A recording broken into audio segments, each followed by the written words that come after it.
The insult wasn't shouted. It didn't need to be. It crawled under the skin and settled like rust on silver, quiet, corrosive, and unforgettable. The room smelled like power. Polished mahogany tables gleamed beneath golden chandeliers. The clink of glasses, soft jazz drifting from the far corner, and the subtle murmur of old money conversations filled the air like smoke. It was a place where decisions were made behind polished smiles and ironed uniforms. But not everyone there felt welcome. Captain Elijah Cross stood near the edge of the ballroom, his posture deliberate, his face unreadable. He wasn't sipping from the $300 whiskey. He wasn't swapping battlefield anecdotes with grinning generals. He wasn't laughing. His chest was heavy with medals, not one, not two, but enough to draw glances, enough to make some uncomfortable, enough to spark one man's bitterness. "Look at this guy," the voice said behind him, just loud enough to travel. Either he bought those medals off eBay, or the army's handing them out like cereal box toys these days. There was laughter, quiet, unsure, like the kind people offer when they aren't sure whether to laugh or leave. Elijah didn't move, not a twitch, not a blink, but he heard it. He always did. Lieutenant Commander Barton Reese leaned back in his chair with a smirk, swirling his drink lazily. His audience, as always, was Lieutenant Dylan Young, eager to fit in, and lacking the spine to speak out. Seriously, Barton went on, sipping casually. You think he even saw combat? Or just ran drills somewhere safe and got lucky? The room didn't stop. The laughter didn't roar. But something shifted. The air lost its warmth. Elijah turned slowly. He walked forward, calm, precise. Not a soldier seeking confrontation, but a man who had seen more than anyone here could imagine. And as the room quieted, eyes followed him. Barton kept his grin. That would change. Rising action. A place never meant for me. This wasn't the first time. It was always the same. Different cities, different faces, same script. A man like Elijah walks into a room like this, and suddenly the medals are suspect. The skin is noted, and the silence asks more questions than the voices ever could. He'd learned long ago that some people don't see soldiers when they look at him. They see a question, a challenge, an anomaly that shouldn't exist. He had grown up in the steel gray neighborhoods of Cleveland, in the shadow of crumbling apartment blocks and chain link fences. His grandfather, Franklin Cross, had served in Korea and returned to find no welcome, no parade, no place at the diner counter. Franklin had raised Elijah with stories not of glory, but of quiet resistance, of standing tall even when bent by the world. Elijah, he once said, some wars ain't fought with bullets, they're fought with breath. Just keep breathing, no matter what they say. And Elijah had breathed through sandstorms in Kandahar, through the cold silence of command failures in Syria, through the betrayal of being left behind in Maria, wounded and presumed dead, only to crawl back with 3 soldiers on his back and a bullet in his thigh. He never told those stories, but the medals did. Tension builds, mockery and memory as Barton leaned back, ready to chuckle again. Elijah finally spoke. Lieutenant Commander Reese, he said, voice quiet but full, the kind that stopped forks midair. You have something to say about my service? Barton shrugged. Not trying to offend, Captain. I've just seen men fight for decades and walk away with 1 stripe.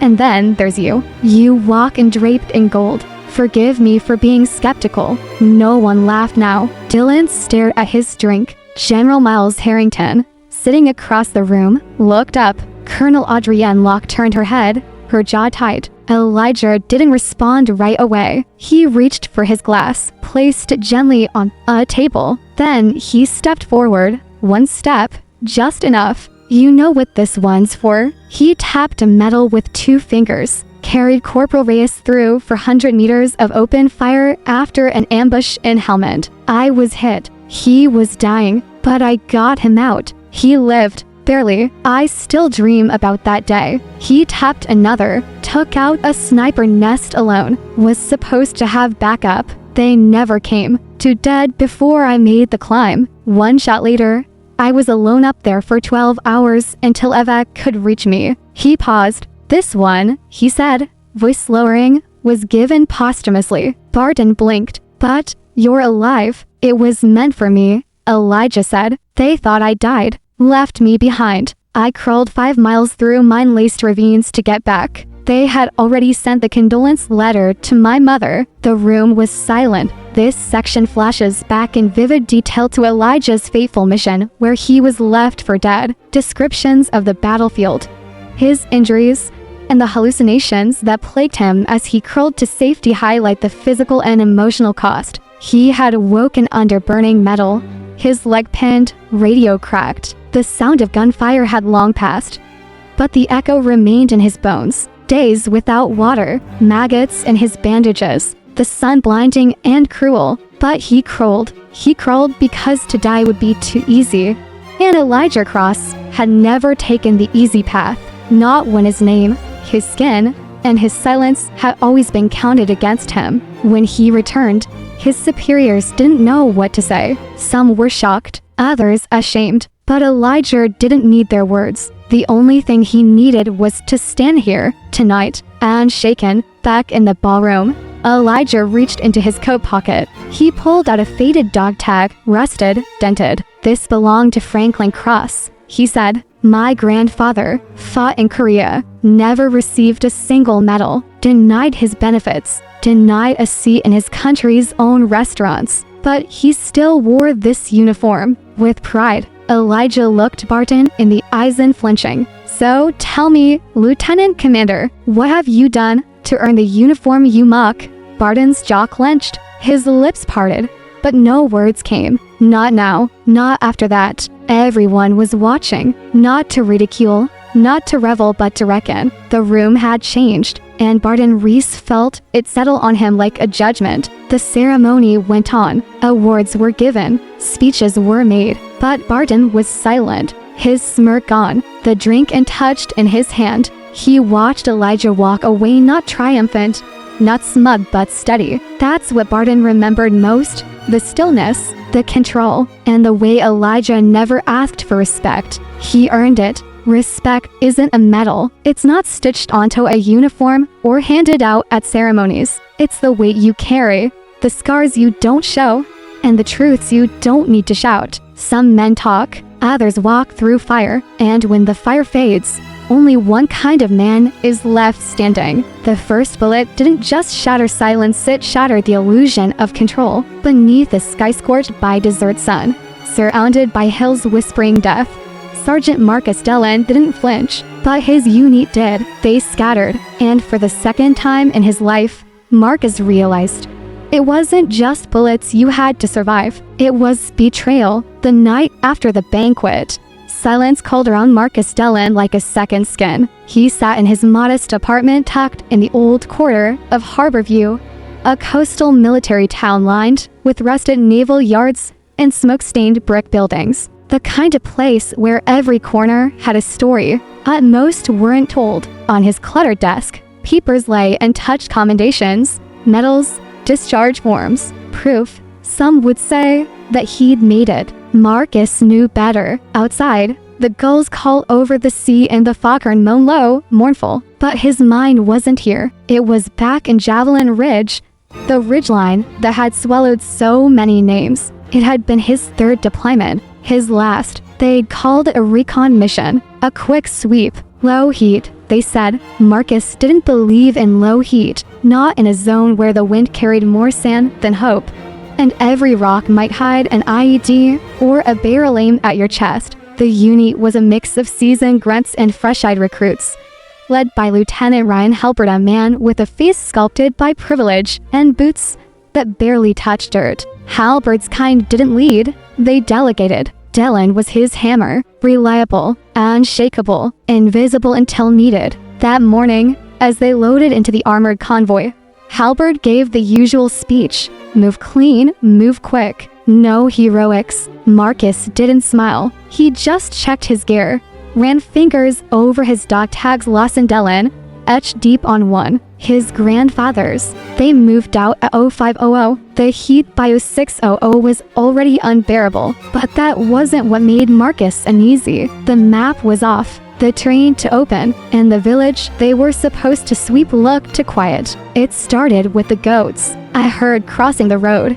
no shepherd in sight. Odd. Then, the click. Marcus screamed. Down. The explosion ripped through the lead vehicle like a thunderclap. Smoke, screaming, fire, chaos. Automatic fire from the ridge rained down. Bullets tore into the dirt, sparking off metal and bone alike. Halberd froze. Marcus didn't. He grabbed Corporal Vega, who had caught shrapnel in the thigh, dragged him behind a wheel well. Bullets pinged around them like angry bees. Radio base. He barked. No response, static only. We're jammed, Marcus muttered. They planned this. He looked at Halberd, still shouting nonsense into his comms. Fall back, he cried, forgetting he was the leader. Marcus made the decision. Cover me, he shouted to Private Kale. Then he moved. He ran low, through a curtain of dust and fire, and pulled Staff Sergeant Darnell half-conscious, leg shattered out from under a collapsed turret. Two more men were pinned behind a half-flipped Humvee. Marcus went back. One by one, he dragged them. He was a blur in the gunfire, moving on instinct, training, fury. Then the second blast hit. It didn't knock him out, but it made everything slow. Ears ringing, eyes blurred, his left side soaked red. He didn't stop. He didn't wait for orders. He carried Darnell over his shoulder and Vega with the other arm under his grip like a limp ragdoll. Both men were alive but barely. The others had fled, Halberd included. They had left him behind, and he made it out anyway. 2 days later, sunburned, bleeding, coughing sand, Marcus stumbled back into the forward operating base, carrying two soldiers who would have died without him. He was met with shocked silence and Halberd's pale face. Marcus filed no complaints. He didn't speak of cowardice. He expected nothing. But when medals were handed out weeks later,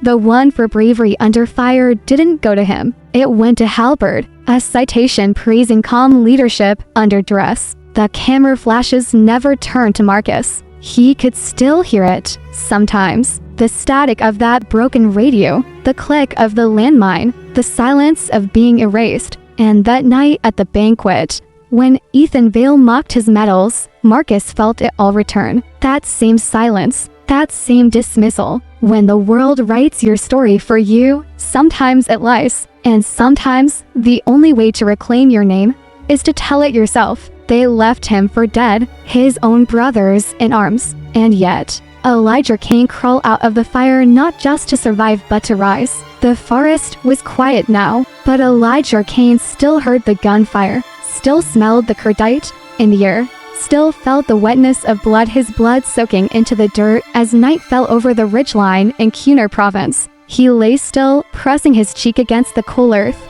trying not to scream. His radio was dead, so were 2 of his men. The rest, gone without checking, gone without waiting, gone like he didn't matter. He had been marked KIA by his own team, but he wasn't done. Not yet. He would come back not just to walk again, not just to wear the uniform again, but to look them in the eyes and make them see him, really see him. But that was years ago. Now, he stood under crystal chandeliers in a room full of men who smiled too easily and spoke too freely. And even here, where the war was supposed to be over, Elijah still fought. Lieutenant Colton Ray hadn't spoken since Elijah's truth had rattled the bones of the banquet hall. The medals, the sniper nest, the men Elijah carried out while bleeding. Ray had stood dumbstruck, holding his whiskey like it was a shield, the fire of humiliation flickering behind his eyes. No one laughed anymore. The room had gone still,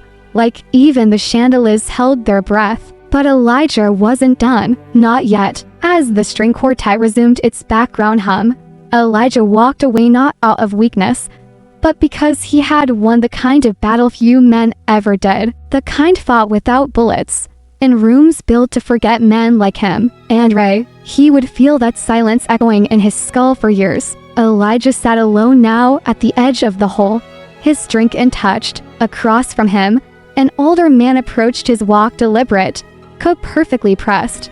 medals gleaming like small suns. General Desmond Hale. Decorated, feared, respected, Elijah, Hale said, settling across from him without invitation. You shook the room. And Ray, he'll never be the same. I didn't come here to change Ray, Elijah replied, voice steady. I came here because men like me get forgotten, or knocked, or erased. The general nodded slowly, eyes drifting to the dog tag Elijah still carried. That your father's, my grandfather's, Elijah said. Corporal Leland Kane, 761st Tank Battalion, fought in Europe, came home to segregation, couldn't even eat at a diner in Georgia in the uniform he bled in. Hale's expression softened. You wear his memory well, I wear his fight. That night, as the banquet began to empty, Elijah walked through the hole like a ghost through a battlefield. He remembered every deployment, every name,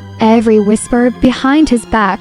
He remembered his first day in basic when no one wanted to share a bunk with him, when instructors barked orders at him sharper, meaner. He remembered Sergeant Donovan, who made a game out of failing Elijah's inspections. You'll wash out, ain't no way you'll make it through airborne, Donovan said once, chuckling. Elijah had finished top of his class, quietly, without fanfare. Then came the mission no one would talk about. The one that made him. Elijah Kane was 26 when they sent his unit into the Himalayas under routine recon. But war doesn't do routine. A sudden ambush, a rock slide detonated by enemy mortars. And just like that, they were surrounded, cut off, and pinned under avalanche debris. The team panicked. Calls for exfil went unanswered. And then the unthinkable. Captain Meacham, Versio, ordered fallback and left Elijah under the rubble, assuming him dead. 2 days passed. Elijah dug himself out. Broken ribs, torn ligaments, frostbite creeping into his fingers. He navigated hostile terrain, evaded enemy patrols, and made it back to base with intel that saved a dozen lives. They gave Meacham a medal. Elijah didn't even get a mention in the debrief. When the truth finally surfaced thanks to a whistleblower within command, Elijah was quietly awarded the Silver Star. No ceremony, no cameras, just a file marked classified and a medal delivered by mail. But Elijah didn't want recognition. He wanted acknowledgement. He wanted the system to look at men like him and say, you matter, not just when you're bleeding for them, but when you walk into a room. Back at the bar, the older officer General Hale stood to leave, but before he did, he looked at Elijah and said, you're not just fighting for yourself. You know that, right? Elijah nodded. I fight for every soldier who looks like me, who has to fight to wars, one abroad, one at home. Hale gave a rare smile. Then fight like hell, because they're watching. Colton Ray never fully recovered from that night. The arrogance cracked, the confidence deflated, but in its place, something unexpected began to grow: humility. He requested a transfer out of public affairs, asked for frontline duty, not to prove anything to Elijah, but to prove something to himself. And Elijah, he kept walking forward. Banquets, missions, classrooms filled with young recruits. He told his story not for applause, but for remembrance. Because if history didn't remember men like him, it would keep making the same mistakes. You don't need a stage to be a hero. You don't need applause to make your stand. Real strength is quiet. It bleeds. It crawls through dirt and shame and silence and still gets back up. Respect isn't given. It's earned, sometimes with blood,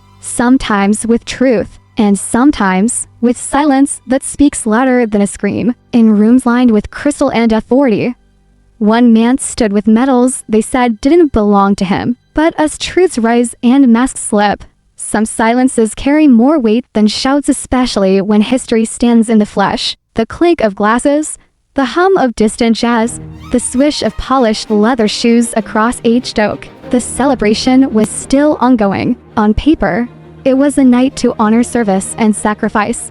But behind every warm smile and generous pour was a cringe charged and crackling. Ever since Major Elias Cross stood his ground, Lieutenant Derek Voss, once full of smug laughter, now sat at the edge of his thoughts. His words, meant as jabs, echoed like gunfire in his own head. Either he found those medals in a pawn shop, or they're handing them out like Halloween candy now. They had seemed so clever at the time, but now he was drowning in them. Captain Marla Brenner, seated 2 tables away, watched Voss out of the corner of her eye. She had served beside Elias once, not in the same platoon, but close enough to hear the legends, the missions no one expected to succeed, the ambushes that turned because someone refused to fall back, the men pulled from certain death by a pair of bloodied arms and pure will. And yet, even tonight, someone had dared to laugh at him, not at Elias the man, but at the uniform he wore and the weight on his chest that spoke of things unspeakable. It never ends, she thought. The room no longer buzzed with idle pride. It hummed with the weight of reflection. Heat radiated off the broken concrete. Dust spiraled into the air with every step. A simple recon mission gone wrong. The explosion tore through the convoy like a blade. Elias Cross blinked through the blood pooling in his eyes. The sound was gone, replaced by a whistle that pierced bone. Smoke, screaming, then silence. One by one, he pulled them out. Sergeant Ramos first, his leg barely attached, then Collins, who had shrapnel embedded in his neck, and finally, young Fields. Elias thought he was dead until the boy gasped under the weight of his own collapsed lung. He carried them, 3 on his back, 1 cradled in his arms, all while bleeding through his ribs. Backup arrived 2 hours later, but it didn't matter. By then, Elias had done what war teaches you to do: survive, and bring others back with you. Back in the hall, Voss finally rose. His eyes didn't sparkle with defiance anymore. They were weary, raw. Elias hadn't said a word since that last question.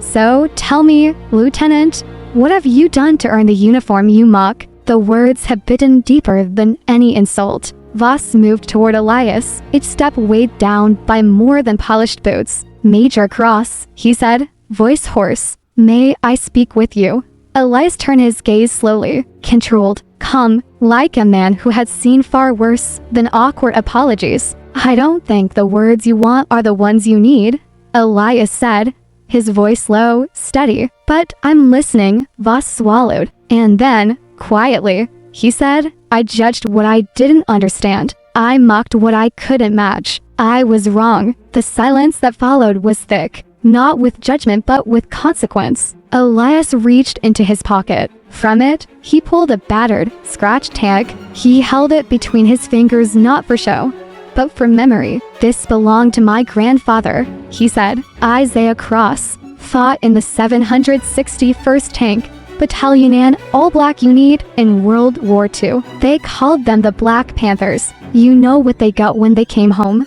Voss shook his head. A bus ride to the back seat. A country that thanked them by erasing them. He turned the tag over, then brushing the worn edges. I wear this because history doesn't forget, even if people do. The whole remained hushed as Elias faced the crowd, not with anger, but with history. I'm not asking anyone to bow to me, he said. I'm asking you to stop deciding who deserves honor based on who you're comfortable honoring. Eyes shifted, some in shame, some in awakening. The uniform doesn't make the man, he continued, but it sure as hell shouldn't be a disguise to hide ignorance. As the night drew on, no more jokes were cracked at Elias's expense. Captain Brenner raised her glass quietly. Others followed, not as an apology, but as acknowledgement. And Voss, he didn't slink away. He stayed, he watched, and he learned. Lesson: sometimes, the deepest battles are not fought on foreign soil,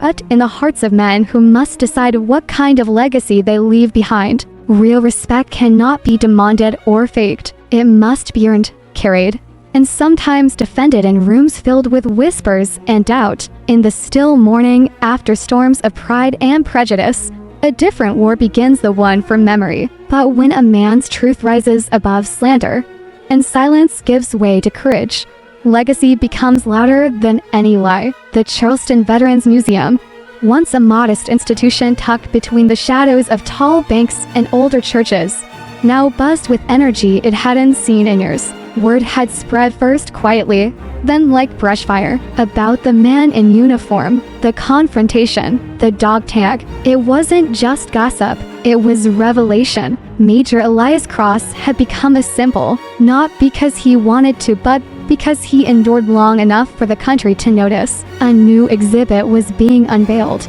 Forgotten fire, black valor through America's wars. Elias had refused to have the focus placed solely on him. Instead, he insisted to highlight the generations erased by convenience. The Buffalo Soldiers, the Harlem Hellfighters, the Minford Point Marines, and his grandfather's unit, the 761st Tank Battalion. Captain Marlar Brenner stood beside him at the ribbon-cutting, wearing full dress uniform. Behind them, a plaque read, "This exhibit is dedicated to those who bled for a country that wouldn't remember them. We remember now." Among the crowd stood families with children, young cadets in crisp blues, and elders who hadn't worn their medals in decades. A woman named Clara Jenkins, 92, touched the glass housing her late husband's Bronze Star. Her hands trembled not from age, but from recognition. "He would have cried," she whispered, "not for the medal, but for being seen." A visit from Vossud's side, beneath the live oaks that lined the museum's walk, Lieutenant Derek Voss waited. He'd requested a meeting, not for public display, not for damage control. He just needed to talk. Elias approached slowly, hands in his pockets. "You came?" Elias said. "I had to," Voss replied. "I've been doing a lot of reading and thinking, and I realized we salute the uniform without always understanding the man inside it. That's not good enough anymore." Elias studied him. The cockiness was gone. In its place was something harder to earn: humility. "I'm not interested in apologies anymore," Elias said. "I'm interested in action." Voss nodded. "That's why I've started something. A speaking program at the academy. We're inviting veterans, especially those like you, to speak directly to new recruits. And filtered, real history." He hesitated. "I was hoping you'd be our first guest." The speech 2 weeks later. Elias stood in front of 600 cadets. The auditorium was silent, not out of discipline, but reverence. Elias began, not with war stories, but with a simple question: what kind of soldier will you be when the bullets stop, and the only enemy left is your own ignorance? He spoke of battles fought abroad and at home, of generations that gave everything and received little. He didn't sugarcoat, but he didn't seethe. He spoke like a man who had seen the country at its ugliest and still chose to serve it, because that's what legacy is, a choice. That night, Elias returned home and sat on the porch of his modest house in North Charleston. Crickets chirped, wind rustled the pines. He took the dog tag from his pocket. "Grandpa," he whispered, "we finally made them look." A small smile curved his lips. He didn't need statues. He didn't need parades. He had something better. He had truth, undeniable and unshakable. True valor isn't loud. It doesn't seek praise or need permission. It survives mockery, outlives slander, and rises again and again because some truths demand to be seen. When a man wears history on his chest, he carries more than his own story. He carries the burden and beauty of all those who came before him, and the hope that those who follow will carry it further.